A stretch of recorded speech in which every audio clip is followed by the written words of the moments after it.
খড়দার পাতুলিয়ার সরকারি আবাসনে দুষ্কৃতী তাণ্ডব, মহিলাদের কটূক্তি এবং 4 বছরের বাচ্চা এবং বাড়ির বউদের পুড়িয়ে মারার হুমকি। ঘরে ছিলাম আমি, এদিকে তাকা, এদিকে। ঘরে খেয়ে দিয়ে ঘুমাচ্ছিলাম, তো দুজন বাইরে থেকে আওয়াজ দিচ্ছে, ডাকলো আমাকে। একটা বন্ধু ছিল, পাশের ছেলে বন্ধু, আমি বেরিয়েছিলাম, তার সাথে আরেকটা ছেলে ছিল পিউষ বলে। এবার ঘর থেকে বেরিয়ে আমাকে বলছে যে বেশি তুই উঠছিস, এই করছিস সেই করছিস, অনেক রকম কথা বলেছে আমাকে। বলে বাইরে বেরিয়ে আমাকে গায়ে ফায়ে মানে দুজন দাঁড়িয়ে ছিল ওদিকটাতে, এবার দুম ধাক্কা এসে ঘুষি লাথি ঘর থেকে টেনে এনে বের করেছে, বের করে মারলো। তারপর ঘরে মা বাবারা বেরিয়ে গেছিলো ওখানে, ঠিক আছে। পেটে ঘুষি লাথি অনেক জায়গায় মেরেছে ওরা, ঠিক আছে। মেরে আবার ধুমকিয়ে দিয়েছে যে ঘর ভেঙে দেবো, এই করে দেবো সেই করে দেবো। আর এটাতে ঘুষি পেটে এই মেরেছে, লাথি মেরেছে। বাথরুম করতে গিয়ে একটুখানি ব্লাড যাচ্ছিলো ওখান থেকে।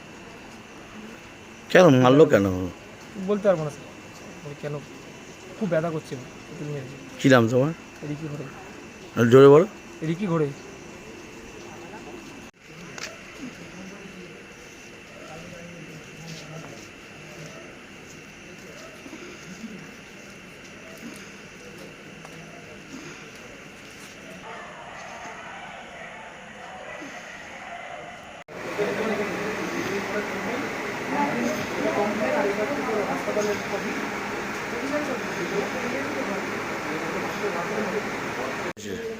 আজকে ঘরের ভেতরে ছিলাম আমরা, আমার বর, হাজব্যান্ড, আমি, আমার 4 বছরের বাচ্চা ছিল।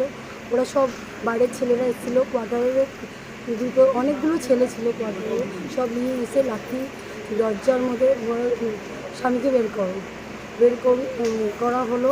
তারপরে সবাইকে ডাকলাম, আশেপাশে সব ডেকে বলা হলো। আমি ও চিৎকার করছে, ফোন করে আমাকে ডাকলো, আমি ফোন করে ওকে বলছে যে ওর 4 বছরের বাচ্চা সামনে ছিল, বলছে বরকে বার করছিস না তো, তোর ঘর পুড়িয়ে মারবো। তার মানে বাচ্চাকে তোরা কি করবি, দাঁড়া, পুলিশ আসছে, এক্ষুনি পুলিশ আসছে। পুলিশ কি করবে? হ্যাঁ, পুলিশ কি করবে, দেখ না, গুলি করবো।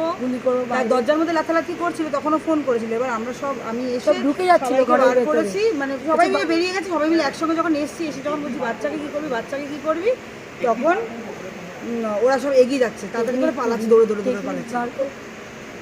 ওদের ভেতরে রয়েছে, বলছে দেখবি বার করবো, কোমরে হাত দিয়ে বলছে দেখবি বার। কি নাম আপনার? প্রিয়াঙ্কা মান্ডি। আমার নাম জয়িতা চক্রবর্তী।